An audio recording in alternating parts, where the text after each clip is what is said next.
discovered the enchanting secrets of Atlantis, a lost civilization that thrived alongside extraterrestrial beings, blending advanced technology with ancient wisdom in a world of shimmering cities beneath the ocean and towering spires in the sky. Unravel the intricate connections between the Atlanteans and their cosmic allies, explore deep-rooted legacies of forgotten knowledge, and uncover the ongoing influences that these ancient cultures have on humanity today.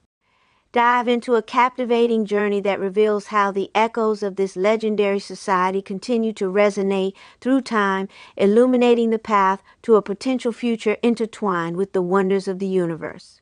The Atlantis Connection and Extraterrestrial Civilizations.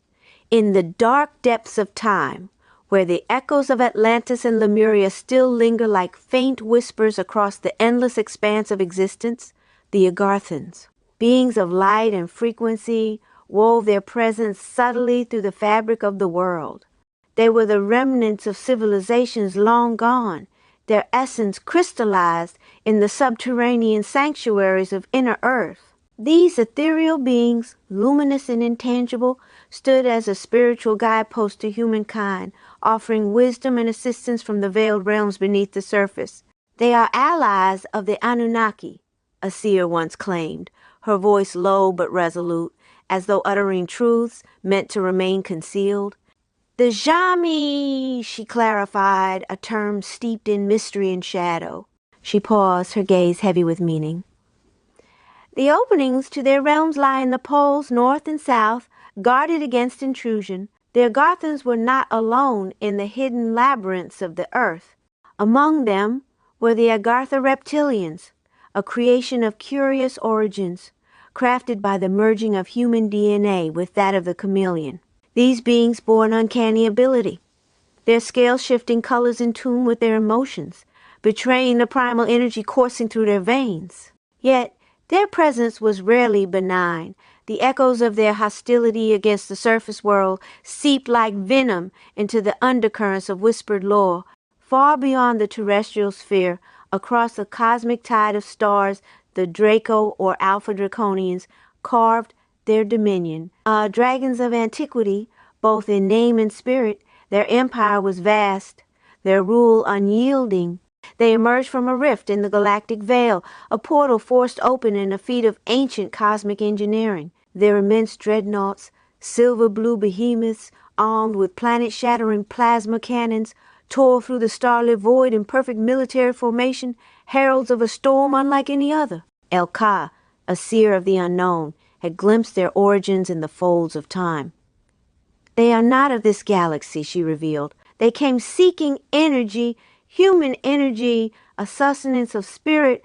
The Alpha Draco were conquerors by nature, their caste system a brutal testament to their dominance. Their empire's roots sank deep into the Orion constellation, or as the Anunnaki called it, Urwa-na, the light of the cosmos. Legends spoke of their involvement in the fall of Atlantis, a cataclysm of fire and water that reshaped the world, and of their wars with the Lyrans, a saga of destruction and rebirth etched into the fabric of galactic history.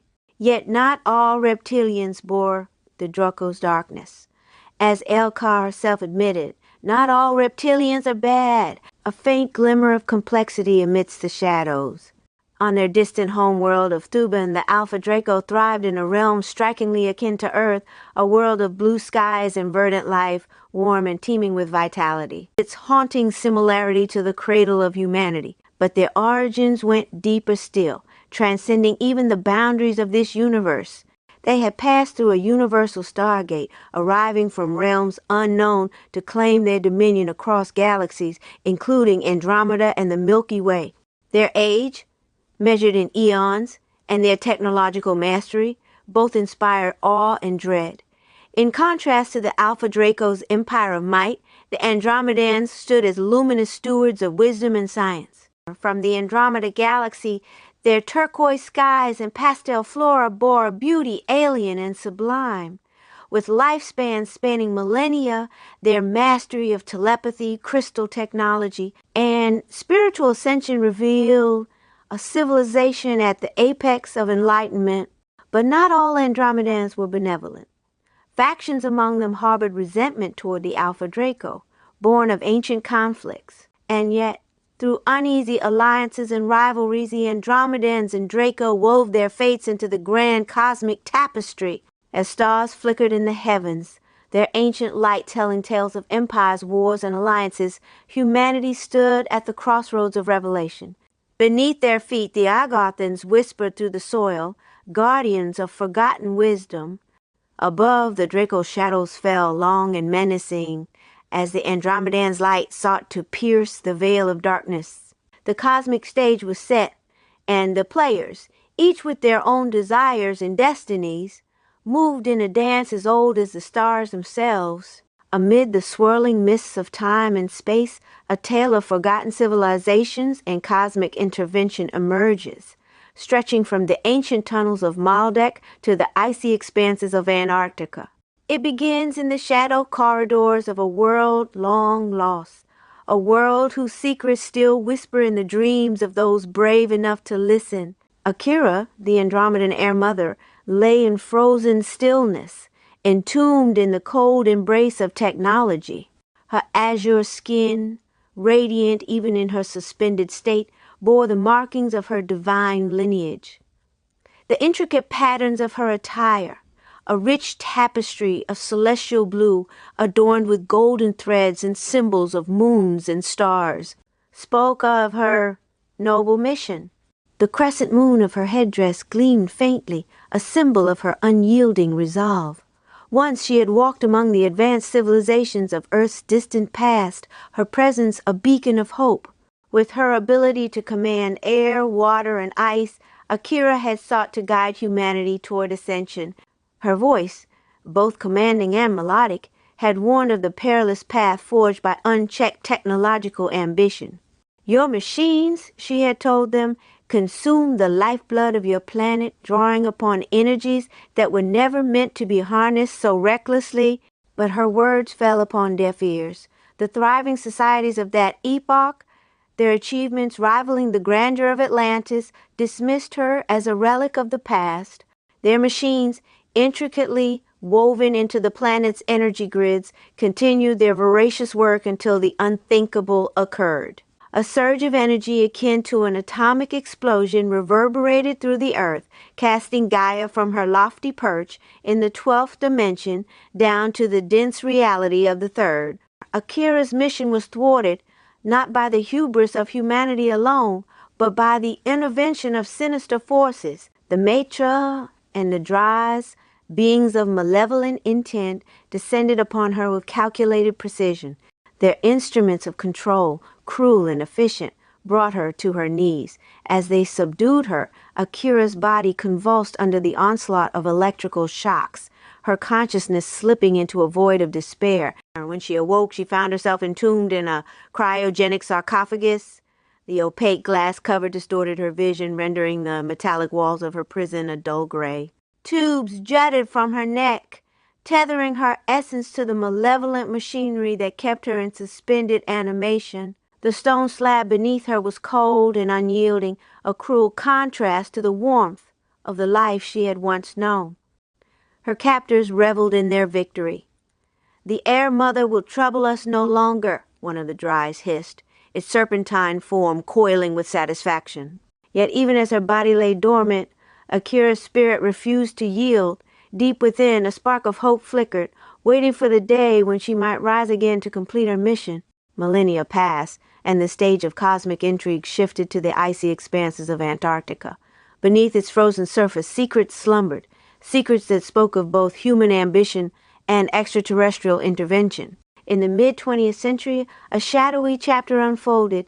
Admiral Richard E. Byrd, a man of quiet determination, embarked on Operation High Jump, ostensibly a scientific expedition, but, in truth, a desperate gambit to wrest control from a hidden enemy. Byrd's journal, now a closely guarded relic, revealed the truth. Beneath Antarctica's ice lay a world untouched by time. Descending into the bowels of the earth, Byrd encountered beings of ethereal beauty and immeasurable wisdom. The Arini, or Ariani as they were sometimes called, were tall, golden-haired entities who dwell within a luminous crystal city. Their ruler, known only as the Master, spoke with a voice that resonated like a celestial hymn. "You play with forces beyond your comprehension," the Master warned, his gaze piercing. "The path of atomic fire will lead only to ruin." Despite the Orini's benevolent intent, Byrd's revelations were met with silence by those in power. His superior, Admiral James Forrestal, paid the ultimate price for attempting to expose the truth. Suicide, the official reports claimed, but whispers of conspiracy lingered, a chilling reminder of the lengths to which some would go to protect the veil of secrecy. In the decades that followed, Antarctica became a nexus of intrigue. Whispers of covert operations and forbidden experiments grew louder. The enigmatic El-Ka, a woman gifted with the ability to traverse dimensions through her remote sensing, unveiled truths that defied comprehension. Through her vision, she saw ancient cities buried beneath the ice, their spires reaching for a sunless sky. She spoke of Atlantean outposts and hybrid super soldiers bred in glowing regeneration tanks. Her visions painted a haunting picture of subterranean laboratories where science and sorcery intertwined. "They take the DNA of the ancients," she said, her voice trembling with both awe and dread, "and merge it with the genetics of the present, creating beings of unimaginable power." Among the revelations were tales of crystalline technologies capable of reversing the ravages of time, of portals that transcended the boundaries of space, and of a corridor where time itself flowed backward. "This place," she whispered, "is both a graveyard and a nursery, a testament to what was and what could be." And so the saga of Akira and Antarctica remains a tale of contrasts, of light and shadow, of hope and despair. It is a story whispered among the stars and etched in the frozen depths of Earth, waiting for the day when its truths will rise to the surface. For in every corner of the cosmos, the echoes of the past resonate, carrying with them the promise of redemption or the warning of oblivion. The icy winds of Antarctica howled through the labyrinth of frozen desolation, masking the secrets buried deep beneath its ancient ice. Beneath the forbidding landscape lay a hidden world, a vault of mysteries, and a cradle of technologies that blurred the line between myth and reality. From the towering spires of crystalline structures to the bioluminescent glow of holographic walls, the story unfolded like a legend whispered by the stars. Ileana Ka stood at the edge of this enigmatic realm, her breath a visible wisp in the frigid air. Her journey was not one of mere exploration, but of unraveling truths obscured by time and shadow. With her piercing gaze, she peered beyond the veil of the physical world, employing her rare ability to see through dimensions bathed in the cerulean glow of higher frequencies. "There," she whispered, her voice steady yet laced with awe. She pointed towards an unassuming expanse of ice. "Beneath lies a chamber, a sanctuary of both ancient knowledge and dire experimentation." The team accompanying her hesitated. Scientists and soldiers alike exchanged uncertain glances, their skepticism battling with the magnetic pull of her certainty. It was not the first time Ileana had led them to revelations that defied reason, yet each new discovery tested their courage and convictions. "Explain it to us again," one of the team members ventured, his voice muffled by the layers of protective gear. She turned to them, her eyes glinting like shards of ice. "This chamber," she began, "holds rows of regeneration tanks. Inside, hybrid soldiers lie dormant. Their forms a grotesque symphony of human and extraterrestrial design. The fluids that sustain them shimmer in hues of green, blue, and gold, merging the genetic strands of man, beast, and entities from the stars." Her words conjured vivid images. These soldiers, she explained, were not merely beings. They were weapons. Wings stretched from the backs of some, claws adorned the hands of others, and their eyes gleamed with an otherworldly light even in their stasis. "They are programmed with missions before they even awaken," Ileana continued, her voice steady despite the gravity of her revelation. Their abilities surpass imagination, invisibility, weather manipulation, the power to summon fire or lightning, and an agility that defies physics. One of the younger researchers shivered, not from the cold, but from the weight of what he was hearing. "And what of their creation?" he asked. Her expression darkened. "The labs beneath us," she replied, "are fortresses of steel and ice, designed to contain these beings should they awaken prematurely. Holographic displays stream data on their genetic compositions and potential. It is here that DNA is woven with precision, blending human essence with that of reptiles, amphibians, and even mythical creatures." As the team absorbed her words, Ileana's thoughts drifted to the historical weight of this place.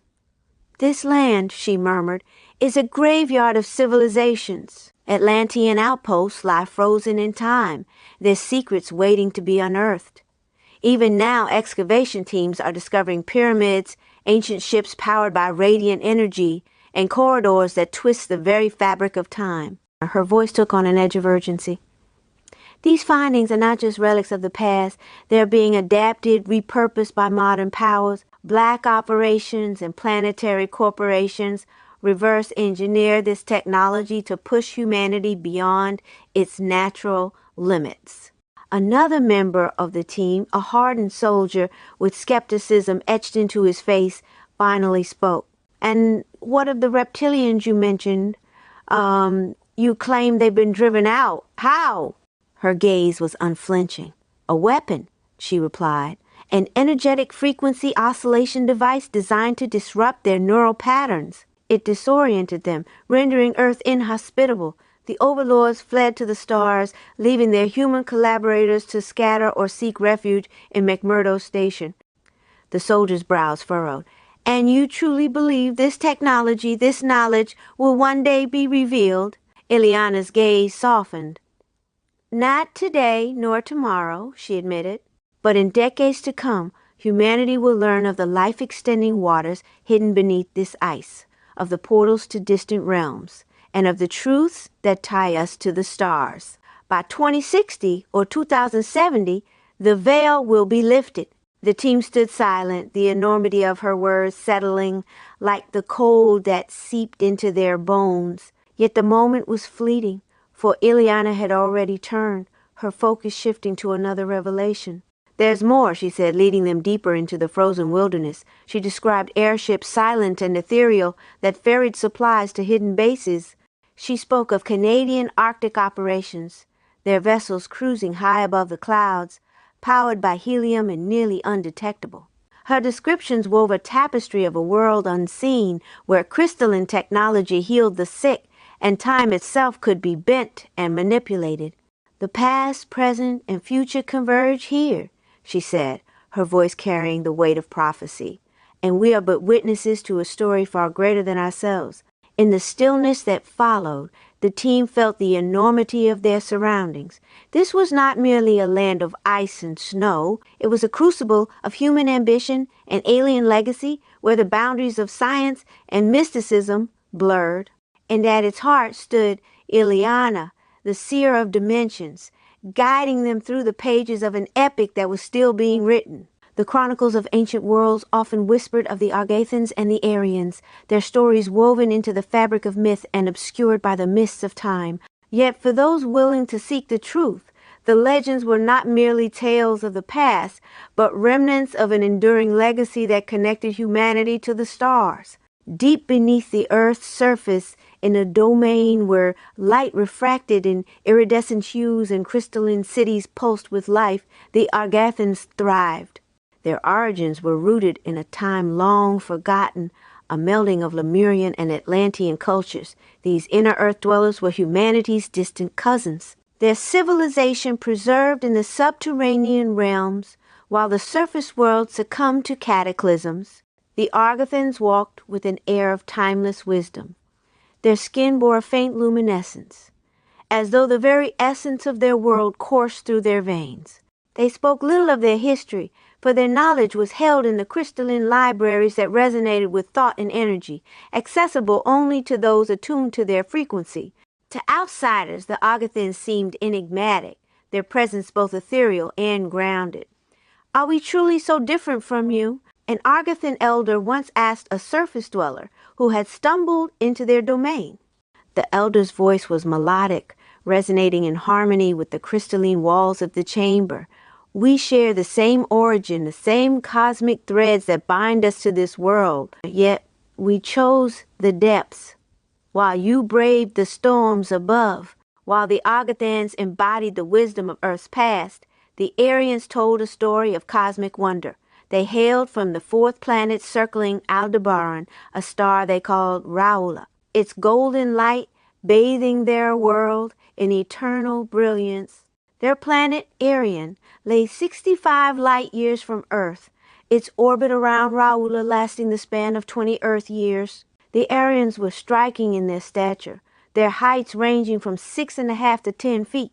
Their hair, flowing like rivers of molten copper or sapphire flame, marked their individuality. They lived for millennia, their lifespan stretching to 4,700 years, their bodies sustained by an advanced understanding of life and energy. When a solitary contactee encountered the Aryans aboard their spacecraft, the meeting was both awe-inspiring and otherworldly. The Aryans wore helmets that shimmered like liquid silver and form-fitting jumpsuits that seemed both protective and ceremonial. Their presence exuded a sense of ancient power tempered by a profound calm. "You are of Earth," one of the Aryans remarked, his voice deep and resonant, echoing in the metallic corridors of their ship. "And yet your origins are shared with ours. Long ago, before your histories began, we dwelled upon your world, a sanctuary in the time before the great fire from the heavens." The contactee listened in stunned silence as the Aryan continued.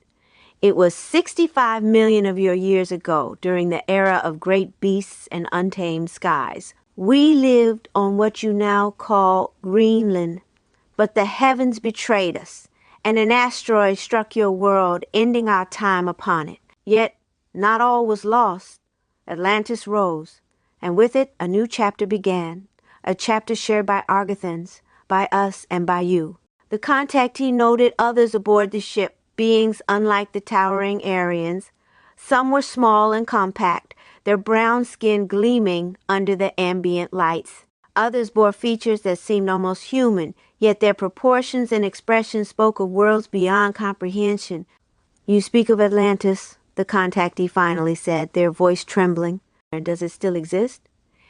The Aryan's eyes glimmered with a knowing light. "Atlantis exists not as a place, but as an idea, a memory etched into the souls of all who came before. It is preserved in the hearts of the Agathans, the wisdom of our kind, and the heritage of your people. Seek it not in ruins, but in the stories that connect you to the stars." As the ship hummed with an energy that defied earthly physics, the contactee felt a profound connection to the beings before them. The Aryans were not just visitors from the cosmos, they were part of a lineage that transcended time and space, a reminder that humanity's story was intricately interwoven with those of the stars and the depths.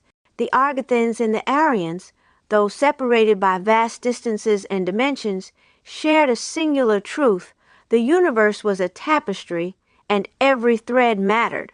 Whether in the crystalline halls of inner Earth or aboard a spacecraft gliding through the cosmos, their stories resonated with a message of unity, a call to remember the origins that bound all beings together. And in those stories, the surface world found a mirror, reflecting both its past and its potential for a luminous future. In the forgotten depths of the Atlantic, beneath the veil of the sea, there lay a hidden world, a civilization that had survived for millennia, its people untouched by the ravages of time. This was Ashland, the kingdom of the Ashlanders, a society whose existence stretched back more than 500,000 years. Their story was one of resilience, of survival against the tides of history that had drowned Atlantis and other ancient worlds. It was a story that few knew, a story that only a handful of those who ventured deep beneath the waves had the privilege of hearing. Peter, known to his colleagues as Peter the Insider, had spent 3 months among the Ashlanders, serving as an unwilling witness to their ancient yet vibrant existence. A veteran of the secret space program and the director of the 12th Division of the ISIO, Peter had seen many strange and extraordinary things in his life. Yet nothing could have prepared him for the awe and wonder he would experience in the presence of these descendants of Lemuria. The Ashlanders were a people of immense stature, tall, even by the standards of other advanced species. They grew to be between 9 and 11 feet tall, their bodies both graceful and imposing. Their skin shimmered faintly, like the moonlight upon the surface of a still sea, and their eyes, a deep and penetrating blue, held the weight of eons within them. They had lived for over 500,000 years, sheltered beneath the protective domes they had crafted to shield them when Atlantis, their sister civilization, fell beneath the waves. The domes, now nestled beneath the Atlantic Ocean, housed cities and cultures thriving in secrecy, hidden from the prying eyes of the world. An estimated 300 million Ashlanders lived in these underwater metropolises, their society as advanced as it was ancient. Peter had been granted a rare privilege to stay with them for a time, to observe their way of life and learn of their history. Their civilization, as grand as it was, had little desire to interact with the world above. Yet, over the centuries, they had come into contact with the secret space program, forging brief, uneasy alliances with those who sought to exploit their knowledge. They don't trust easily, Peter mused one evening as he sat with one of the Ashlanders in a chamber lit by the soft glow of bioluminescent plants. The Ashlanders' telepathic presence brushed against Peter's mind, and he could feel the weight of their ancient wisdom. They gave us a chance, but we abused it. The theft of their DNA to create hybrids was unforgivable. The Ashlanders' gaze was steady, yet there was an underlying sorrow there. They had allowed the humans of the secret space program to visit their cities, to witness the marvels of their technology and culture, but the theft of their genetic material had broken the fragile trust between them. No longer would the Ashlanders welcome the interference of the surface world. Still, Peter could sense the lingering hope within them, the hope that one day humanity would prove worthy of their trust, that a true alliance could be forged between their kind and the people of Earth. "You must understand," the Ashlander continued, his voice soft yet firm. "We are not like the others. We have watched you for eons. We have seen your rise and fall, your wars and peace, your dreams and betrayals. But we are patient. We wait for the time when you will be ready to join us." The Ashlanders were not just a people of advanced technology and deep wisdom. They were also a race that had transcended the limitations of human biology. Through their mastery of genetics, they had altered their DNA, expanding their original 10 strands to 12. This remarkable achievement had granted them unparalleled longevity. Peter learned from them that an Ashlander, when they reached the age of 1,000 years, would still possess the vitality of a young child of 4. By the time they reached 10,000 years, they were like a 10-year-old, full of energy and curiosity. Their lifespan could extend well beyond 150,000 years, and with the aid of advanced technology, they could potentially live even longer. They had no need for material wealth or status. Their civilization was built on harmony with nature, on the principles of balance and mutual respect. They were vegetarians, choosing to live in harmony with the creatures of their world, raising animals like their beloved pet dogs, which resembled the border collies of Earth. These dogs were not simply companions, they were trusted partners, sharing a bond with their Ashlandian masters that was as profound as it was ancient. Peter found the Ashlanders' way of life both strange and beautiful. There were no cities in the traditional sense, no sprawling urban landscapes or towering skyscrapers. Instead, the Ashlanders lived in dwellings woven from the living sea, their homes formed of coral and organic materials, shaped by a process that combined art and science. Their cities pulsed with life, their architecture flowing like the water that surrounded them. They communicated with a silent grace that spoke more than words ever could. Though they could speak if necessary, The Ashlanders preferred to communicate telepathically, sending thoughts directly into one another's minds. Peter, once skeptical of such abilities, had soon found himself captivated by the clarity and purity of their communications. There were no misunderstandings, no misgivings, only the sharing of thoughts and emotions that transcended language. The months Peter spent among them were marked by discovery and wonder. He marveled at the sophistication of their technology, which was both organic and mechanical, blending the natural world with the creations of their hands. It was a world of beauty, of knowledge, and of profound connection to the universe. Yet beneath this grandeur lay a quiet sadness, a knowing that their kind had seen much, and that the time had come for them to leave their isolation. "We are not here to rule," one Ashlander told Peter as they sat together on a hill overlooking a shimmering sea. "We are not here to control or dominate. We are here to guide, to share our wisdom when you are ready to accept it." The Ashlanders were not waiting for the world to come to them. They were waiting for humanity to be ready to join them. Theirs was a race that had seen the rise and fall of civilizations, and they knew the value of patience.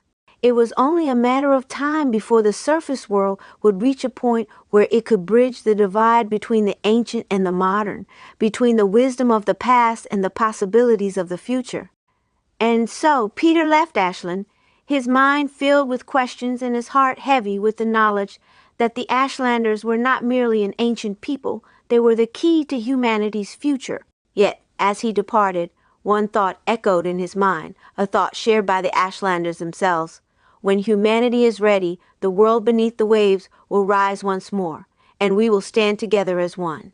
In the time before the great fall of civilizations, when Earth was a cradle for the ambitious experiments of cosmic beings, there was Atlantis, a shining beacon of unity, peace, and advanced knowledge. The story of Atlantis, however, is not simply a tale of grandeur and eventual ruin. It is a saga of cosmic ambition, of the uniting of diverse worlds, and of the relentless forces that sought to bring it all to an end.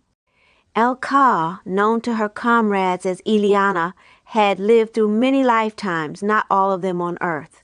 As an Andromedan Pleiadian hybrid, she was a being forged through the millennia, someone who had walked the worlds of both the Milky Way and the Andromeda Galaxy. Her purpose, in many of her lives, had been as a peacekeeper, a negotiator who worked tirelessly to prevent wars and conflicts on planets far beyond the reach of Earth's stars. And in one of those lives, she had been a part of the great experiment that birthed Atlantis. From her vantage point, El-Ka could recall the very creation of Atlantis, not through the mortal lens of human history, but through the memory of her soul. The civilization of Atlantis had not been crafted by human hands alone. Instead, it was a union of cosmic beings, beings from across the stars who sought to create a utopia on Earth. Among them were the Maldekians, Andromedans, Syrians, Lyrans, Arcturians, and many other galactic beings, each one adding their knowledge and their abilities to the collective endeavor. Earth, at the time, was a canvas, a living experiment to see if higher dimensional beings, those who inhabited the fifth dimension, could exist in harmony within the third dimensional world of Earth. These beings were not bound by the same limitations as humanity, and they believed that by coming together in peace, they could foster a world where there was no greed, no war, only cooperation and the shared joy of existence. But the story of Atlantis is not just about the harmony of these diverse beings. There were others who played a crucial role in this world, a race of beings often forgotten in the annals of human history. The merfolk or mermaids had existed on Earth since its creation. According to El-Ka, they hail from Mintaka, a distant star in the constellation of Orion. These beings were not mere myth, but a key component of Atlantis' creation. They had helped the Atlanteans build their cities, their outposts, and their colonies, establishing the foundation for the peaceful civilization that would rise on Earth. The merfolk, with their serene and ancient wisdom, encouraged the Atlanteans to live in harmony not only with each other, but with the Earth itself. They were instrumental in maintaining peace and balance, weaving their ethereal presence into the fabric of the society they helped create. But the golden age of Atlantis, as with all things, was not meant to last. The Atlantean civilization would rise and fall 5 times.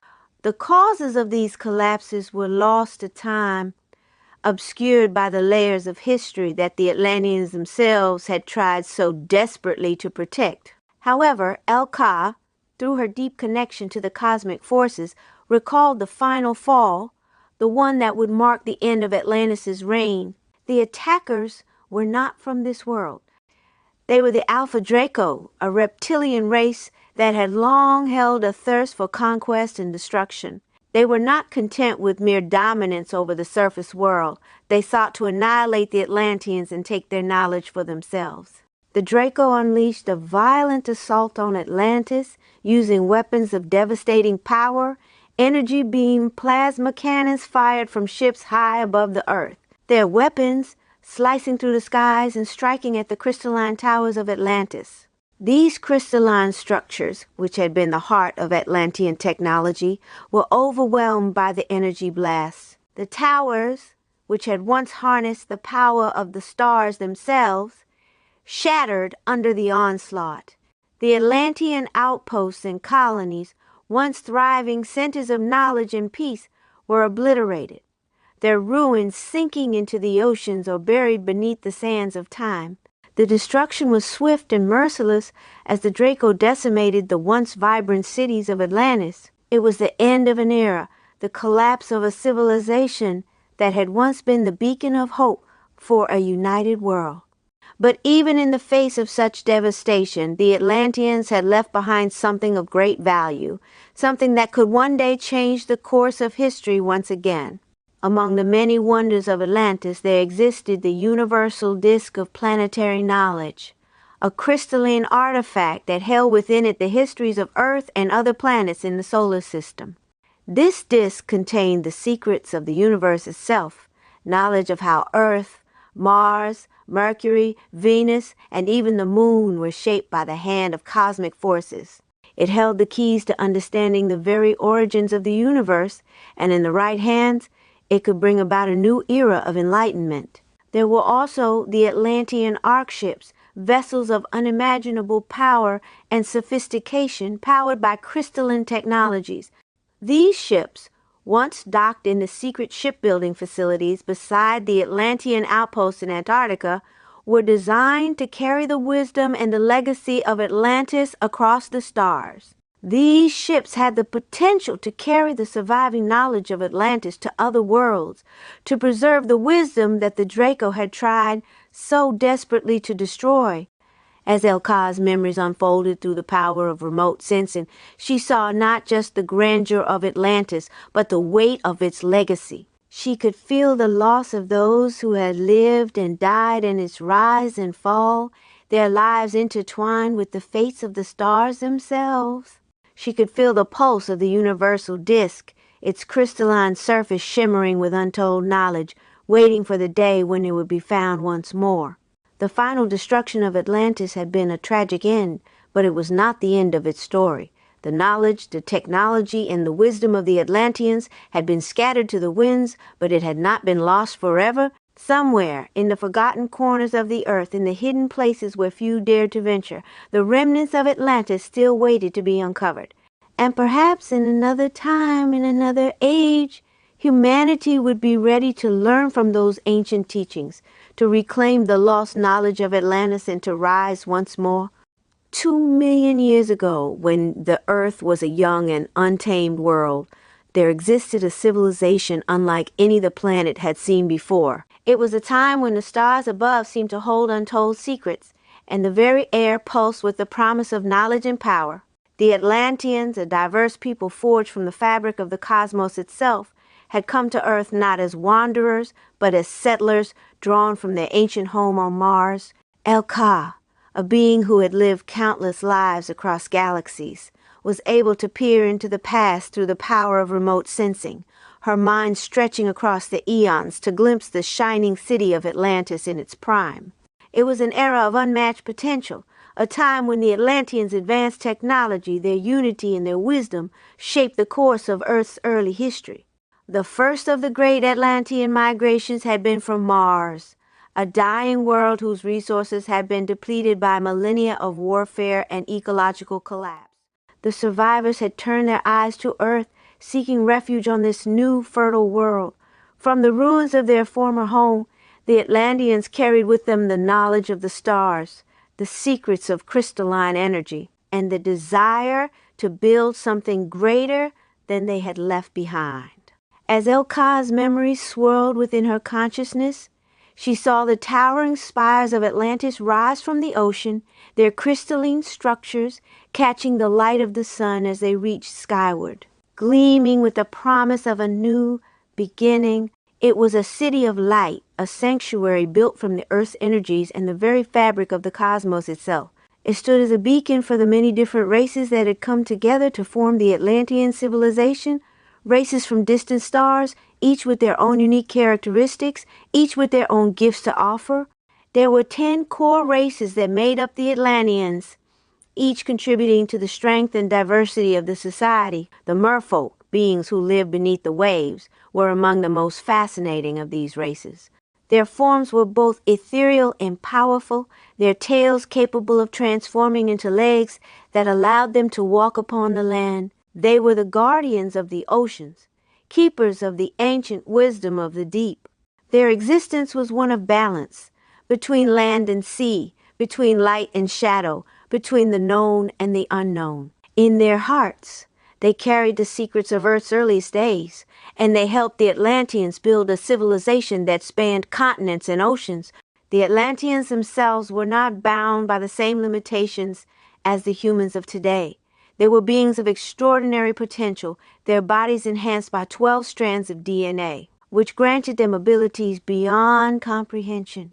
The Atlanteans could heal with their minds, communicate telepathically, and harness the energies of the cosmos to fuel their technology. They were not like the primitive humans of the age. They were the future of the Earth, the first of a new breed of beings that would shape the destiny of the world. But not all was harmonious in this shining city. There were experiments happening in the hidden corners of the Atlantean outposts, secret projects that sought to manipulate the very essence of life. Elka saw, through the veils of time, the Arcturians at work, using their advanced genetic knowledge to shape the evolution of Earth's native inhabitants. The Neanderthals, a species who had thrived in isolation, were being transformed by the Arcturians into something new, something more human. These beings, known as Homo sapiens, were to be the bridge between the ancient past and the future of Earth. But their creation was not without controversy. The Neanderthals had never come into contact with the Atlanteans, and they were unaware of the grand experiment unfolding just beyond their reach. For the Atlanteans, this was both a triumph and a tragedy, a moment of creation that would eventually lead to the downfall of their civilization. Though they had intended to build a utopia, to create a world where all beings could live in peace and harmony, the seeds of destruction had already been planted. The very technology and knowledge they had gained from the stars would become their undoing. In the early stages of Atlantis' evolution, the population swelled. Millions of beings lived within the great city, their lives intertwined with the growth of the civilization. Elka saw these beings, their faces filled with hope and wonder, their eyes shining with the belief that they were building something eternal. There were 6 to 8 million beings in Atlantis during the first and second stages of its evolution, each one playing a vital role in the tapestry of this grand experiment.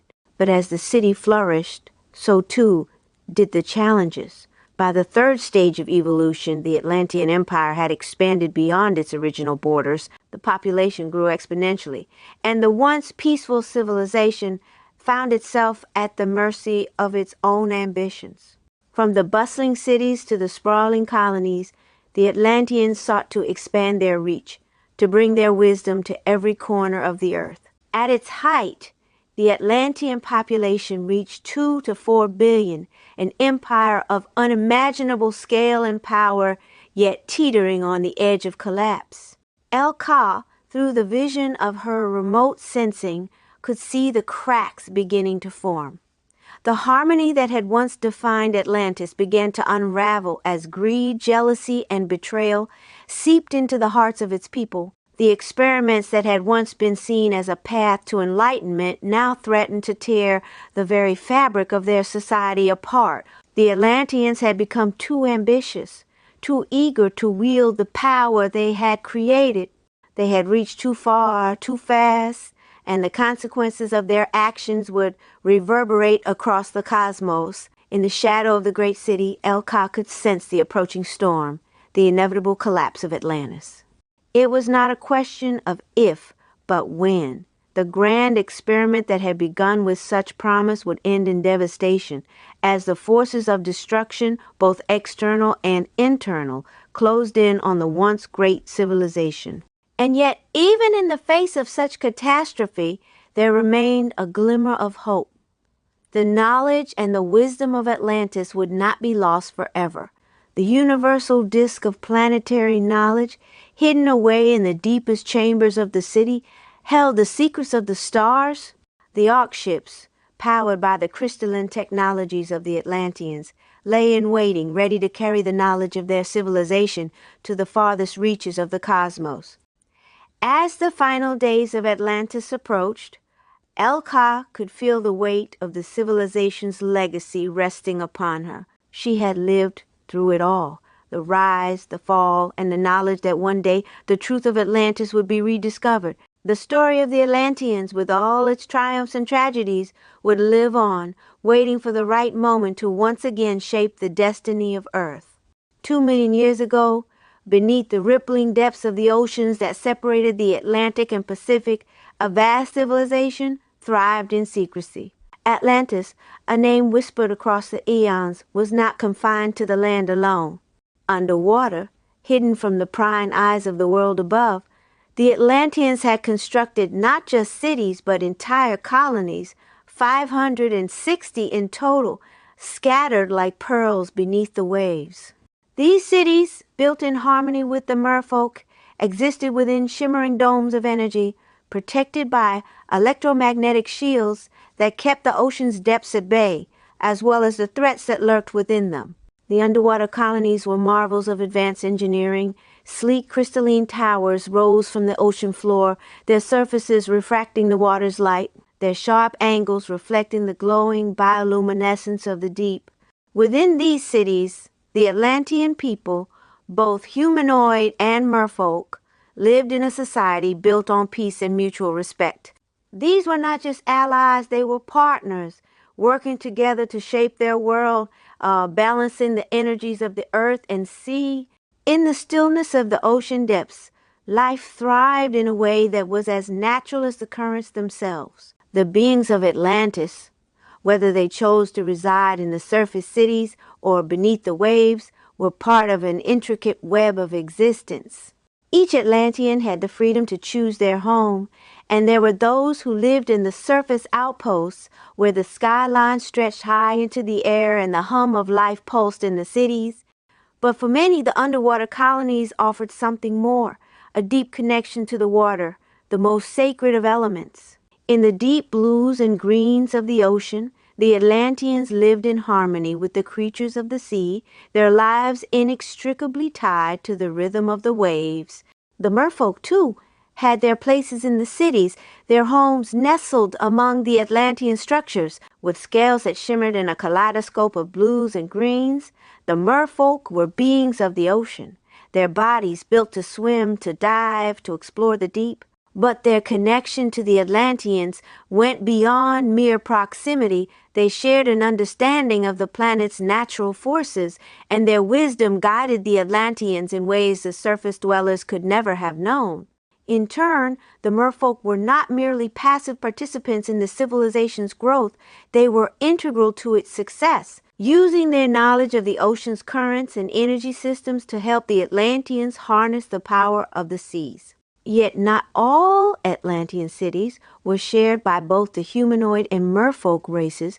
Some cities, isolated by design or necessity, housed only one or the other. These cities, though smaller, were no less magnificent. The Atlanteans were beings of light, their forms luminous, radiating with energy that seemed to hum with life itself. These beings moved with the grace of the ocean's currents, their every motion in sync with the frequencies of the universe. The air around them vibrated with an electric warmth, a sensation akin to the soft caress of a jellyfish's sting, gentle yet powerful, soothing yet invigorating. To be near them was to feel love itself, a connection to the very heart of existence. And then there were the smaller beings, their forms aquatic in nature. Their scales glistened in hues of blue and green, shimmering like the scales of the fish that swam through the ocean's depths. These beings, who worked closely with the merfolk, were not of the same stature as the tall, luminous Atlanteans, but they shared an intelligence that was equal to their taller counterparts. They moved swiftly through the waters, their telepathic abilities allowing them to communicate without words, connecting to one another and the ocean's creatures on a level deeper than mere speech. Their presence was always felt in the currents, a constant, unspoken connection to the pulse of the world.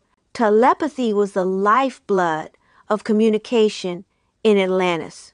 The Atlanteans, both humanoid and merfolk, communicated with each other not just with words, but with their minds. It was a language of energy, of thought, a bond that transcended the physical world. They could speak to one another across great distances, their minds linked by the frequencies of the universe. But it wasn't just the Atlanteans who had the power of telepathy. The animals of the ocean, too, communicated on a soul level, their intelligence and awareness equal to that of the Atlanteans themselves. Dolphins, whales, and even the smaller creatures of the sea were able to converse with the merfolk and humanoid Atlanteans, their thoughts a current that wove through the minds of all who shared the waters. In these cities of light and water, the Atlanteans had harnessed the power of the crystals that pulsed at the heart of their civilization. The crystalline towers, towering structures of gleaming light, were not just for decoration. They were the very lifeblood of Atlantis, providing energy for the colonies and outposts, keeping the city alive with their frequencies. The towers were connected to the very ley lines of the earth, drawing on the energy that flowed through the planet to fuel the Atlantean grid systems. These towers, their frequencies tuned to the natural resonance of the world, allowed the Atlanteans to live in harmony with their environment, tapping into the energies of the earth itself. The crystalline towers emitted powerful harmonic frequencies, green, blue, purple, yellow, and orange, each color representing a different aspect of the energy they produced. These frequencies amplified the power of the towers, allowing them to generate the plasma and photonic energies that powered the cities. With the crystalline towers at the center of their civilization, the Atlanteans no longer needed conventional electricity or fuel. The energy flowed through their cities, through the very fabric of their lives, sustaining them in ways that were beyond the comprehension of most. These towers also connected the Atlanteans to the higher dimensions of existence. The frequencies they emitted allowed the Atlanteans to access the 6th to 10th dimensions, realms that were beyond the reach of most beings. In these higher planes, the Atlanteans could communicate with beings of light, beings from other worlds, and beings from the stars themselves. It was through these connections that the Atlanteans were able to glimpse the future of their civilization, to see the paths that lay ahead, both the triumphs and the tragedies that would come to pass. The underwater colonies and cities of Atlantis, hidden beneath the waves and protected by the electromagnetic domes, were a testament to the Atlanteans' mastery over energy, their understanding of the natural world, and their connection to the cosmos. In these cities, the Atlanteans lived in harmony with the oceans, with each other, and with the very fabric of reality itself. But even as they thrived, there were whispers in the wind, currents in the water, of changes to come. The balance they had fought so hard to achieve was fragile, and the storms of fate were gathering on the horizon. The Atlanteans knew that their time was limited, that even in the depths of the ocean, the forces of destruction could not be held back forever. The story of Atlantis, though written in the waters, would soon be swept away by the tides of fate. In the heart of the vast and turbulent oceans, beneath the ever-shifting currents of the Pacific, lay the forgotten outposts of Atlantis, silent, submerged cities that spoke of a civilization both ancient and beyond comprehension. These cities, built by the Atlanteans and their allies, were not just feats of architecture, they were monuments to an age of harmony, ingenuity, and unspoken power. Here, beneath the waves, the Atlanteans had created something that could only be dreamed of by those who lived in the land above, the ability to shape the very ocean and sky to their will. The outposts were not scattered carelessly across the ocean bed. No, they were carefully planned, each one a harmonious part of a larger network, a crystalline grid that stretched across the deep. The Atlanteans had crafted them in the shape of domes, their round, curving structures designed not only for beauty and function, but for their ability to withstand the crushing pressures of the ocean depths. Their homes, schools, creative centers, and healing hubs were all built with the same elegant symmetry, a balance of form and energy that reflected the Atlanteans' understanding of the universe. At the heart of each city was a system of circular rings, vast, concentric patterns that held within them everything the people of Atlantis needed to live. The rings were more than just structural, they were systems of life.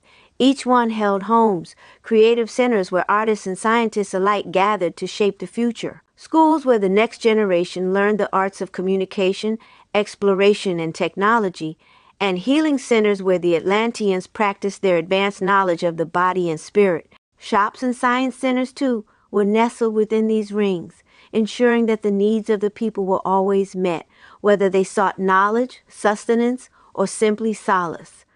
But it was not only the cities themselves that were remarkable, it was the way they interacted with the ocean that made them truly extraordinary. These outposts had been built with a form of technology that allowed them to sink and rise with the ocean's ever-changing tides. When the need arose, the cities would lower themselves beneath the waves, submerging to the ocean floor, where they would remain safe from the storms that raged on the surface.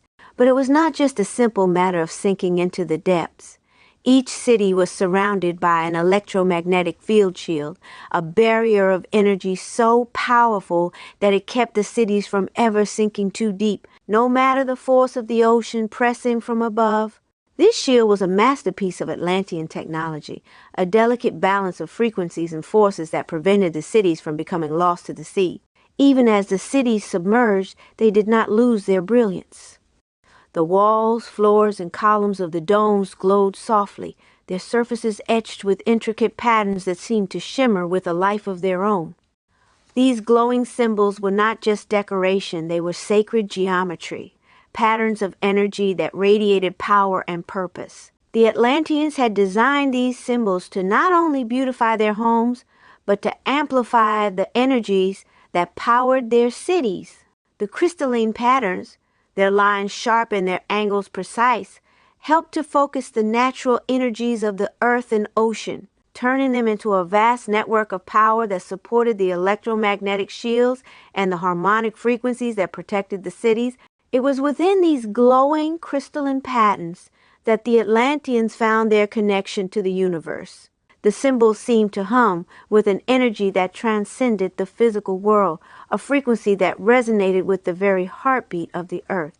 The Atlanteans, with their advanced understanding of energy and vibration, had harnessed this force to create a protective field that not only shielded their cities from the dangers of the ocean depths, but also ensured that the frequencies within their cities remained in harmony with the natural world. These frequencies, amplified by the crystalline patterns, helped to stabilize the electromagnetic shields, allowing the cities to survive in harmony with the world around them. The power that flowed through the outposts was not just for protection. It was also used to sustain life. The energy from the crystalline patterns powered the entire city, its lights, its systems, its life-supporting technologies. The Atlanteans had no need for conventional electricity or fuel.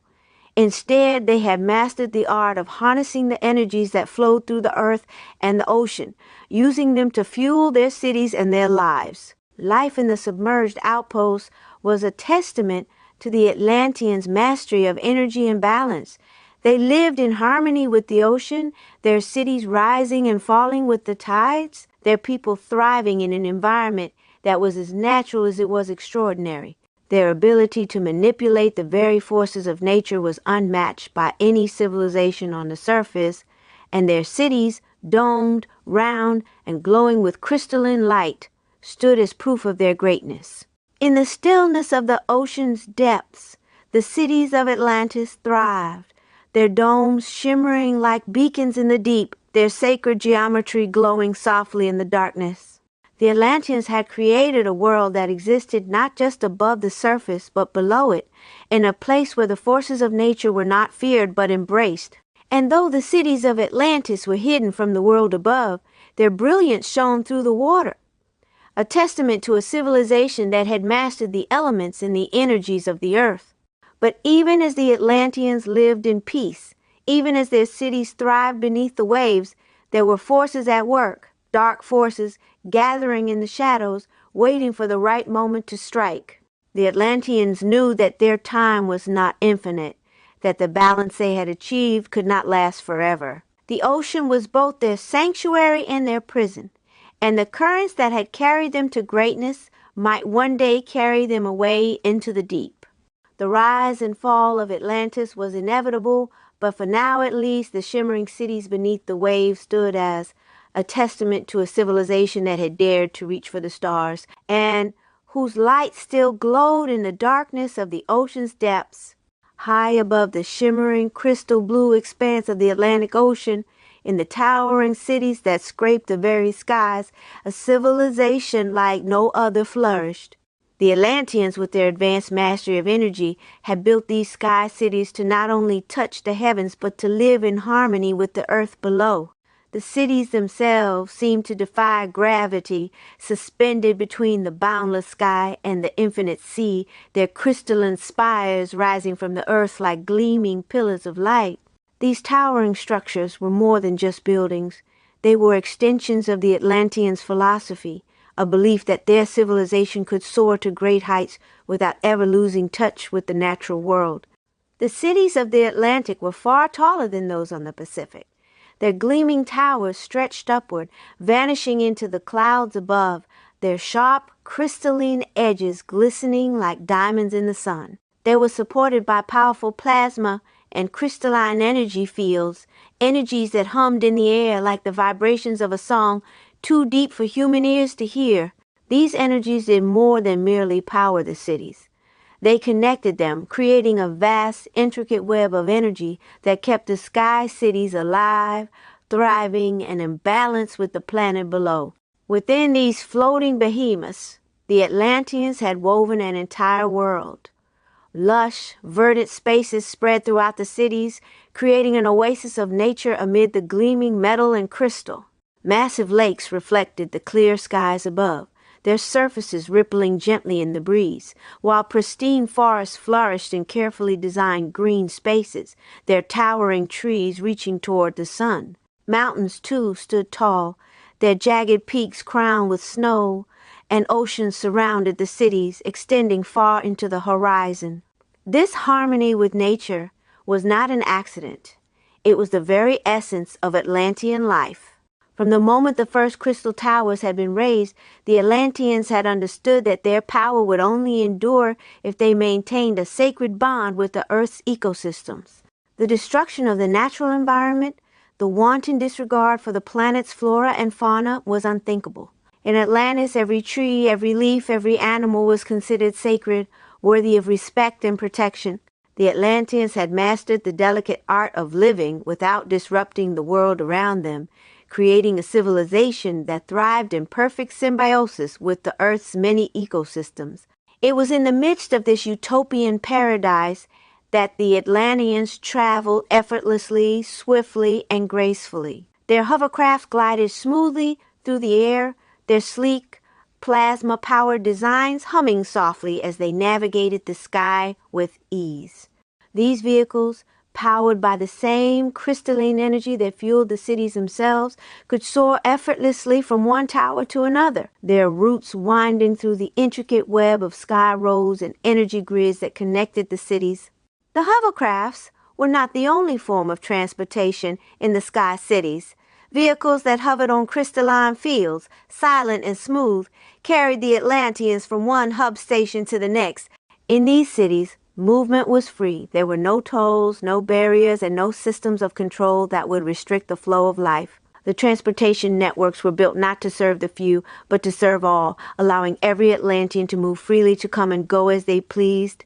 At the heart of the city's transportation system were the hub stations, vast open spaces where vehicles glided effortlessly in and out. These stations were not mere places of transit, but living, breathing parts of the city. They were centers of energy, where the pulse of the city could be felt most strongly, and where the Atlanteans gathered to exchange news, ideas, and goods. The crystalline energy that powered the city flowed through these stations, charging the vehicles, powering the lights, and keeping the harmonious balance that defined Atlantean life. Within the towering cities and across the green spaces that sprawled beneath their domes, the Atlanteans lived without the restrictions that so often define other civilizations. There were no rigid social classes to divide them, no hierarchies to separate the elite from the common people. Every Atlantean was treated as an equal, their worth measured not by the wealth they had accumulated or the titles they held, but by their contributions to the greater good of the civilization. The society was one of balance. Every individual, every family, every community was valued for the role they played in maintaining harmony within the larger whole. The absence of class and privilege was not a political ideal. It was a natural extension of the Atlanteans' understanding of the universe. In a civilization so deeply connected to the energies of life and nature, inequality was simply unimaginable.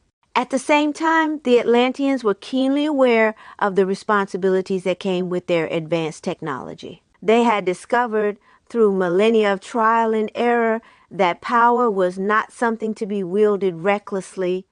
Their plasma and crystalline energy sources capable of amazing feats of strength and ingenuity were also capable of destruction. But the Atlanteans had learned the importance of balance in all things. Their technology was not used to conquer or dominate. It was used to maintain the delicate equilibrium of their world. They had reached a point in their civilization where they understood that true power lay not in controlling nature, but in living in harmony with it. They were the stewards of the earth, its protectors and its nurturers, and their technologies, while advanced, were always in service to this higher purpose. But even in this paradise, the shadow of the unknown loomed. The Atlanteans were aware of the dangers that surrounded them, both from within and beyond their civilization. They knew that their balance was fragile, that their peaceful existence was not guaranteed. Even as they soared through the skies in their crystalline cities, they understood that forces of darkness, forces that sought to unbalance and destroy, were always watching, always waiting for the right moment to strike. Yet for now, the Atlanteans stood strong, their cities floating high above the ocean, their people living in peace, their hearts filled with the knowledge that their civilization was a shining example of what could be achieved when harmony reigned. In the sky cities of the Atlantic, the Atlanteans lived as they had always lived, free, connected, and at peace. They had created a world unlike any other, one where the earth and the sky were united, where the beauty of nature was never sacrificed for the sake of progress. They had built a civilization that had reached for the stars, and for a time at least, they had succeeded in making their vision a reality. The Sky City stood as a testament to the power of unity, a shining beacon of what the future could be if only all peoples on Earth and beyond could learn to live as the Atlanteans had. In the distant reaches of existence, far beyond the veils of the third dimension, there lay cities that seemed to shimmer in the fabric of reality itself. These were not cities of stone and mortar, but rather vast clusters of crystal structures, their surfaces alive with energy. The buildings, gleaming and radiant, pulsed with colors that danced like ethereal flames, Deep blues, lush greens, and vibrant purples, all shifting in harmony to a melody that could not be heard, but was felt deeply in the heart. They stood in perfect alignment with the forces of the universe, built not just from matter, but from the very essence of energy itself. The cities of the higher dimensional council existed in realms beyond the reach of ordinary mortals, in frequencies so high that they were barely perceptible to those who dwelled in the lower realms. These cities were the heart of the council, a place where the beings of pure light and advanced consciousness gathered to make decisions that rippled out across the cosmos. It was here that the fate of worlds was discussed, where the delicate threads of existence were woven together in a tapestry of divine wisdom. But the cities were not merely functional. They were beautiful beyond comprehension, designed not just for the council, but for the energies that flowed through them. Energies that had the power to heal, to restore, and even to bring the dead back to life.